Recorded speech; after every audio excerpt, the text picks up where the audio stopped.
Hello guys, आप सभी लोगों का स्वागत है आपके अपने यूट्यूब चैनल टॉपर्स इन पर। तो बहुत सारे कमेंट है, बहुत सारे इंस्टाग्राम पर मैसेज और ये आया कि सर जो है फीस स्ट्रक्चर एक बार समझा दीजिए, बीएड का कितना फीस लगता है, क्या चीज़ें हैं, प्राइवेट में कितनी लगती है, सरकारी में कितनी लगती है, स्कॉलरशिप कितनी वापस होती है।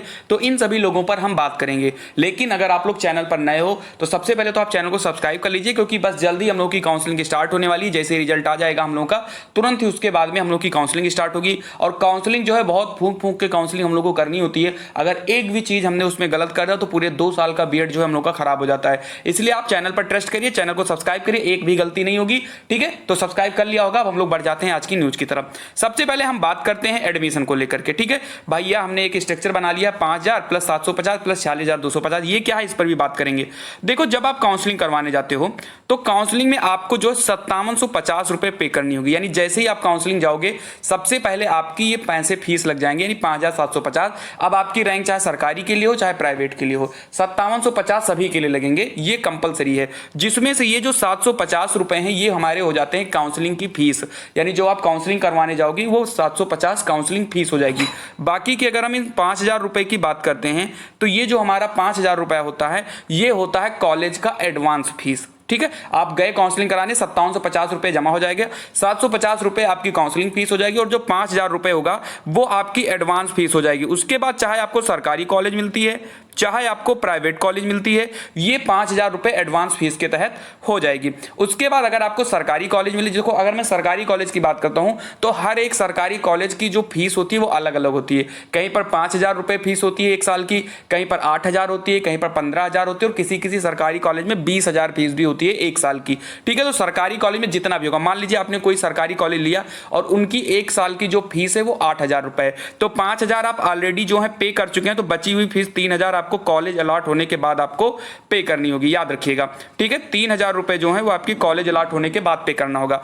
प्राइवेट में कुछ नहीं है, आपका 5000 रुपए फीस लग गया तो सभी प्राइवेट कॉलेज, जितने भी यूपी में प्राइवेट कॉलेज हैं, सभी की जो फीस होती है वो 51,250 रुपए फर्स्ट ईयर की होती है। तो 5000 आपने एडवांस फीस दे ही दिया था, तो 46,250 जो बचा हुआ है वो आपको अलॉटमेंट के बाद में आपको पे करना होगा। ठीक है, तो इतनी स्ट्रक्चर आपको समझ में आ जाना चाहिए। सरकारी कॉलेज, अगर मान लीजिए आपकी सरकारी कॉलेज जो है 4000 रुपए फीस है, क्योंकि 5000 से कम भी है बहुत सारे सरकारी कॉलेज में, जब मैं लिस्ट दूंगा तो आपको बताऊंगा। जैसे मान लीजिए किसी सरकारी कॉलेज में एक साल की फीस जो है 4000 है, तो आपने ऑलरेडी जो 5000 पे कर रखा है तो उसमें से 1000 रुपए जो है आपका वापस आ जाएगा, ये भी मैं आपको बता दूं। ठीक है, और बाकी प्राइवेट कॉलेज में अगर हम बताएं तो 5000 आपका जो है काउंसलिंग, यानी 5750 रुपए काउंसलिंग में, 750 जो है वो आपकी काउंसलिंग फीस होगी और 5000 एडवांस हो जाएगा और प्लस 46,250 कॉलेज मिलने के बाद आपको जमा करना होगा। ये हो जाएगी फर्स्ट ईयर की फीस। उसके बाद हम बात करते हैं जो है सेकंड ईयर की फीस। तो सेकंड ईयर की फीस सरकारी की जिस तरीके से होगी वो, क्योंकि अलग अलग है, मैंने बताया ही है, कहीं 4000 होगी, कहीं 3000 होगी, कहीं 2000 होगी, कहीं 8000 होगी, जो भी होगी वो सरकारी की अलग है। लेकिन प्राइवेट की अगर हम बात करें तो सेकेंड ईयर में आपको 30,000 से लेकर के 31,000 रुपए तक पे करना होगा। किसी किसी कॉलेज में 30 लगता है और किसी किसी कॉलेज में 31,000 लगता है। ठीक है, तो ये आप मान के चलिए, तो 51,250 एक साल का और 30,000 एक साल का, यानी कि 81,250 रुपए आपकी जो है वो प्राइवेट कॉलेज की फीस हो जाती है। ठीक है, ये प्रैक्टिकल और एग्जाम फीस को छोड़कर है। प्रैक्टिकल वगैरह अगर आप मिला लेते हो तो प्राइवेट कॉलेज में बीएड करने का 1 लाख रुपए मान के चलिए आपका लगता है, और वहीं सरकारी में कम लगता है। सरकारी अगर आप करते हो तो ज्यादा से ज्यादा मैक्सिमम आपके 25 से 30,000 रुपए में आपका बीएड जो है वो कंप्लीट हो जाता है। ठीक है, ये चीज हो गया सरकारी और प्राइवेट में अंतर। अब बात करते हैं, कुछ बच्चे कहेंगे कि 5750 रुपए मान लीजिए मैंने जो है पे कर दिया काउंसलिंग में और हमें कॉलेज नहीं मिला तो क्या हो जाएगा। अगर आपने पे किया काउंसलिंग में और आपको कोई भी कॉलेज अलॉट नहीं होता है तो ये 750 रुपए जो था ये क्या था, ये तो भैया आपकी थी काउंसलिंग फीस, तो ये नहीं वापस होगी। बाकी 5000 रुपए आपकी वापस हो जाती है अगर आपको कोई भी कॉलेज नहीं मिलता है। जब आप वहां काउंसलिंग कराओगे तो वहां पर बैंक अकाउंट भी लगेगा, तो उसी बैंक अकाउंट में वापस हो जाएगा। अगर नहीं मिलेगा तो, अगर मिल जाएगा फिर वो चाहे जैसा कॉलेज होगा फिर आपको रुपए वापस नहीं होंगे। तो इतनी चीजें हो गई। अब बात कर लेते हैं स्कॉलरशिप पर। देखो, स्कॉलरशिप स्कॉलरशिप पहले क्या होता, देखो अगर हम सरकारी कॉलेज की बात करें तो अगर सरकारी कॉलेज में 4,000 रुपये फीस होती थी तो इनकी स्कॉलरशिप 4 से 5,000 के करीब में आ जाती थी।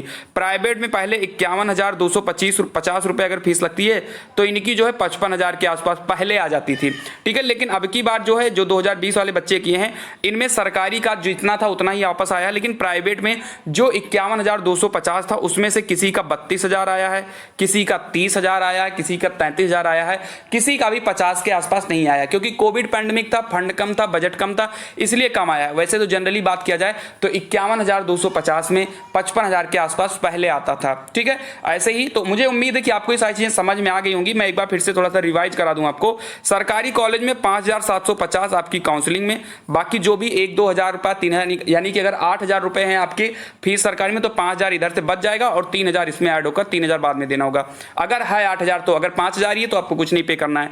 प्राइवेट की बात करते हैं तो 5,750 आपकी काउंसलिंग में और 46,250 आपको कॉलेज अलॉट होने के बाद इतना जमा करना होता है। तो उम्मीद करता हूं आपको सारी चीजें समझ में आ गई होंगी। तो जल्दी हम आपको कॉलेज की सारी लिस्ट जो है प्रोवाइड करा देंगे अपने इसी चैनल पर, ठीक है। तो आप अगर एडमिशन लेने जा रहे हो, अगर आप प्राइवेट, आपको लगता है कि प्राइवेट कॉलेज मुझे मिलेगी, तो आपके अकाउंट में कम से कम 52,000 रुपए होने चाहिए। और अगर आप सरकारी करने जा रहे हो तो आपके पास अगर 10,000 रुपए भी हैं तो बहुत है इतना, ठीक है। चलिए तो मिल जाते हैं हम लोग अपनी अगली वीडियो में। तब तक के लिए आपने चैनल सब्सक्राइब कर ही लिया होगा और बेल आइकन को जरूर दबाएं।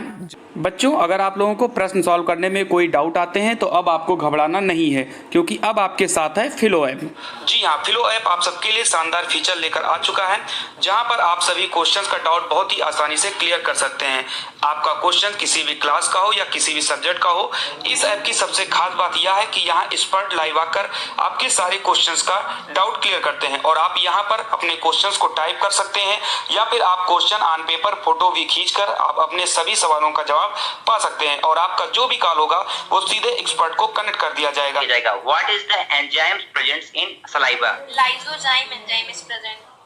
One is lysozyme and another is salivary amide. Application को डाउनलोड करने के लिए डिस्क्रिप्शन में लिंक दिया है। चलिए गाइस, तो बेहतर डिस्काउंट के लिए आप लोग कोड यूज कर सकते हो THT002। आप बेहतर डिस्काउंट पाने के लिए इस कोड का